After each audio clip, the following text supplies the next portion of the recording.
Hey, party people. Today I want to talk about the book that I'm reading. It's the memoir written by the founder of Nike, Phil Knight. It's called Shoe Dog, but it's a really good book. And a couple things I've been thinking about recently is I'm trying to study people who have been super successful in the past and not just study like their businesses, but their personalities and who they were, what their habits were, what they thought about, what they did.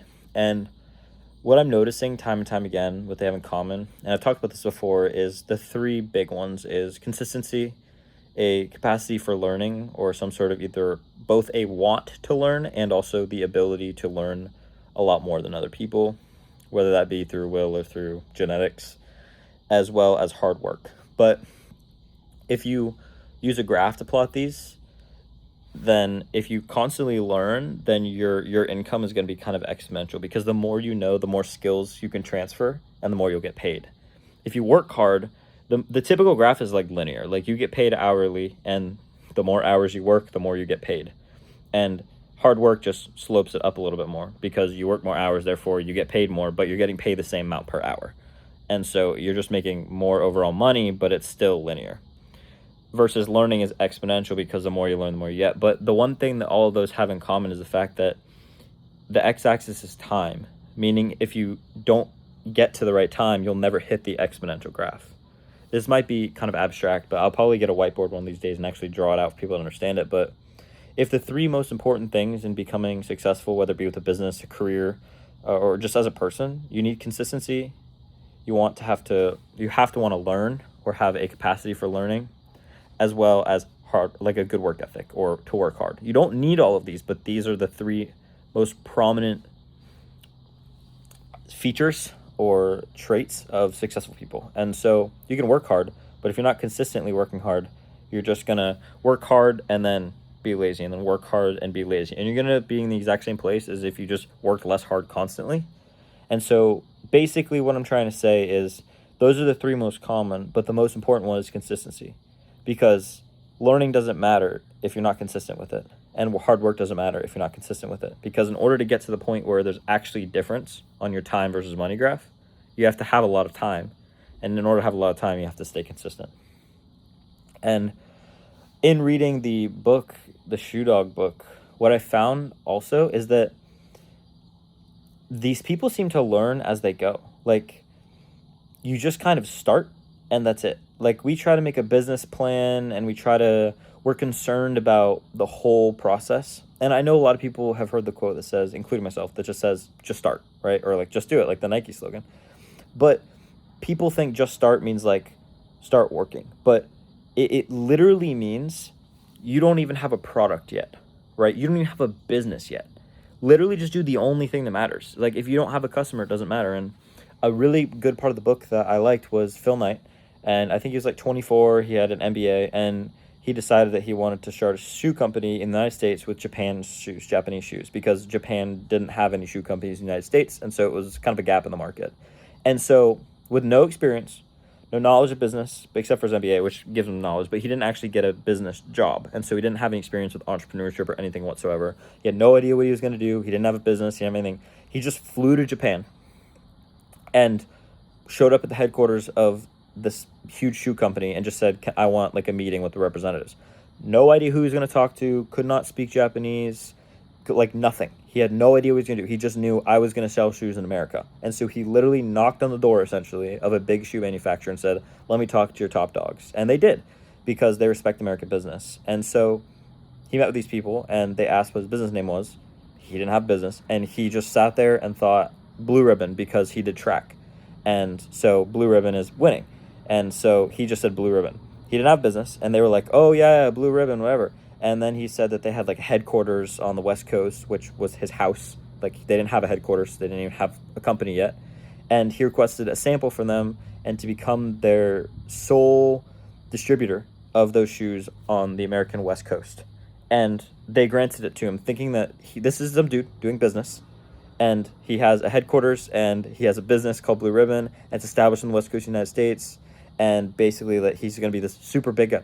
And he ordered like 50 shoes. And he sold them out of the back of his car. And that's how he started. So you literally, people think that you need to have an idea of what your product is. And I think that, like, probably do, but the most successful people figured that out once it was the problem. They only faced the problem that was most relevant, which is, well, I need shoes in order to sell shoes, so let me go get a partnership with Japanese shoes. Well, what if I don't have a business for that? Well, we'll figure that out when we get there. Well, I don't have a headquarters. Well, I don't have any experience in this. Well, I don't have any education. I don't have any any idea what I'm doing here. It's like, well, first we need shoes, so it doesn't matter anyway. And so he literally showed up to the headquarters and was just like, "Can I talk to like your representatives?" And they pulled out like one of the like top actually ended up speaking to like the owner of the company on his second visit there. And like he literally started with a fake company, a fake headquarters and everything, and then they took away his distribution rights, and he flew back and asked for distribution rights in all of America. And they said that he didn't have anywhere, like he didn't have a headquarters on the East Coast, and they needed somebody to have like the West Coast, the East Coast, and the Midwest. And he said, "Oh, well, we do have a headquarters on the East Coast." They didn't have a headquarters on the East Coast, which is lying. And I wouldn't do that. It's like not ethical, and I wouldn't want to live that way. But the whole idea is that he basically got to the point where he was knee deep or even up to his neck deep in a problem and then had to solve it. Like if you get yourself to the place where your problem is, I have too many customers and no product, you'll make the product work. Like he now had no option but to create a headquarters on the East Coast and to get somebody there. He had no option but to then start a business called Blue Ribbon and get an office to start selling these shoes, because his problem wasn't, oh, I don't have any customers. His problem was, I like have too much supply and I need like an actual business to sell from, which is the exact opposite of most people's problem. Most people's problem is, oh, well, I've started the business and I've made the headquarters and I have my logo done, but I don't have any shoes to sell. Well, then you have to go sell the shoes. But if he first starts with the shoes, then he has no choice. He has to start a business. He has to create a headquarters. And so basically the idea is you dive headfirst into it to the point where you have no choice but to make it work. Like he didn't have an option of like, oh, I have a headquarters and I have all this. Now I have to go figure out how to actually sell these shoes.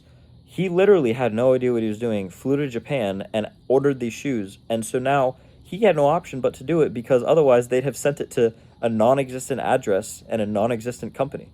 Like he literally dove headfirst into it, and then he had no choice but to make it work. And I think that that's what's in common with people is that are super successful, is this idea of like just do it, or like go head first into the problem. Is people think head first is in like go for it, drop all plan Bs, but the reality is go head first means like you're just scared of the fact that flying to Japan and talking to an executive about a business you don't own is uncomfortable and it's scary because you have no idea what you're talking about. But you got to fake it till you make it. Like that's literally the whole idea, is dive all the way in, like all of the way in. This is the same way as like, for example, if I'm doing like a consulting company and I go to like a meetup or a trade show and I go around and I'm saying, oh, I'm running this consulting company. And it's like, oh, what's the name of the company? And you give them the name of the company. But the reality is like, this is like the name of my YouTube channel or something. It's like, you don't technically have an official company, but like you are going to essentially fake it till you make it. And then, for example, if you're at this trade show and you meet somebody and they're like, oh, what do you do? And it's like, oh, well, this is what I do. But you have no product. You don't even have a company started. You just have an idea and you just go along with it. And then you get a customer. Guess what? You now have the best problem ever in business. Your problem isn't, I can't get customers. Your problem is, I have too many customers. And the best solution to that problem is like, just make a product. They'll buy anything. And then if it sucks, then they just won't buy it. And then you lose nothing. Versus if you make a product and you go negative and you lose money on that, and then you have nobody to buy it, you just lost money. But if you start with the demand and then create the supply, you win. And so that's what I'm trying to do, is basically just get an abundance of customers before I even have an idea of what I'm going to sell, and then just ask them what they need and sell it to them. Because it kind of forces my hand into making the business work. Versus everybody likes the comfort of designing logos, and myself included, like it's great, all of us do. But everybody likes the comfort of designing logos and making a business name and creating a product, but nobody likes the discomfort of, I've never done this before, I'm going to go fly to Japan and pitch people whose language I don't even speak in their headquarters with no official business, and a kid who just graduated from college with no idea what he's doing. Like literally you could imagine, like you're sitting here right now and you're like, okay, well, I want to import backpacks from, I don't know, China. and then you literally book a plane ticket to go to some random backpack manufacturing company in China tomorrow, and then you fly out, like impulsively almost. And it's to the point where it seems stupid, but the problem is people wait too long and then they lose their opportunity, including myself. I'm not talking to you guys here, I'm talking to me too. But like, it's like fascinating because you know what needs to be done. Everybody knows what they have to do. The reality of the situation is just nobody actually is going to do it. It's like the most logical thing to do if you want a shoe company is go get a shoe manufacturer. And if you get a shoe manufacturer, you've pretty much already won the game. Like if you have somebody who's willing to send you shoes imported from Japan, and like you have the production price, like buying the actual product, like the wholesale price instead of like the market price, like then your problem isn't, oh my gosh, I don't have shoes, how am I going to make shoes, how am I going to manufacture? It's like, oh, I have all these shoes, I just have to sell them now. Now you just have to find people to buy shoes. Like, oh, I have a bunch of people that are like booking meetings, but I don't know what I'm going to sell them yet. Well, you better figure it out. You have no option but to figure it out. Like if you make a YouTube video and it funnels people into like your consulting offer, and you have like 15 booked meetings, but you don't even have a product, I know you're going to figure out what the product is. I know damn well you're going to figure it out because you have 15 people booked in the meeting. You'll stay up all night. You'll drink 3 energy drinks if you have to. You'll figure it out because you have pressure. So by going head first, it creates pressure that makes you make it work. Versus if you don't have any booked meetings, but you're making the whole product, there's no pressure because nobody's relying on you. But if you get the meetings first and then make the product, oh, same way that he flew out to Japan, Phil Knight flies out to Japan. He gets a deal with the, like, Onitsuka was the shoe manufacturer, and now he has no option but to create a company and sell the shoes because they're sending it to him, and he's now their sole representative on the West Coast, and he has no option because if he doesn't sell them for them, then he loses the partnership, and then he doesn't get sent any more shoes. Like, he has no option. It's pressure, and so you can create artificial pressure by diving headfirst into anything you want to do. And so that's your cool action item for today, is figure out what it is actually you want to do, just dive straight into it. Literally just go against the grain, go against all your comfort, everything possible, and just dive headfirst into it. Like, if you want to go do this thing, like, literally go do it, like, tomorrow.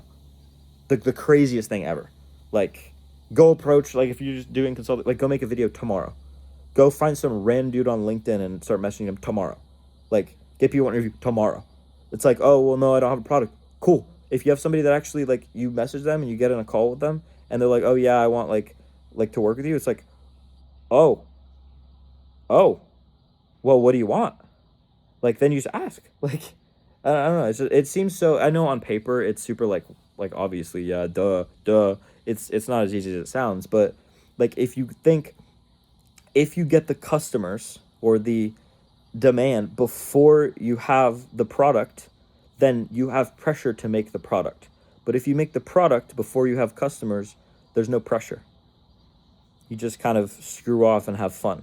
But if you get the customers first, then you have no choice but to stay focused. It forces you to stay focused, because if you don't, then you suffer the humiliation of being ashamed in public. Like, somebody's gonna know that you messed up, and that's gonna be shameful. And so you're a lot more likely to actually do it, because sadly, these days, we're happy to be ashamed of ourselves in private and nobody knows.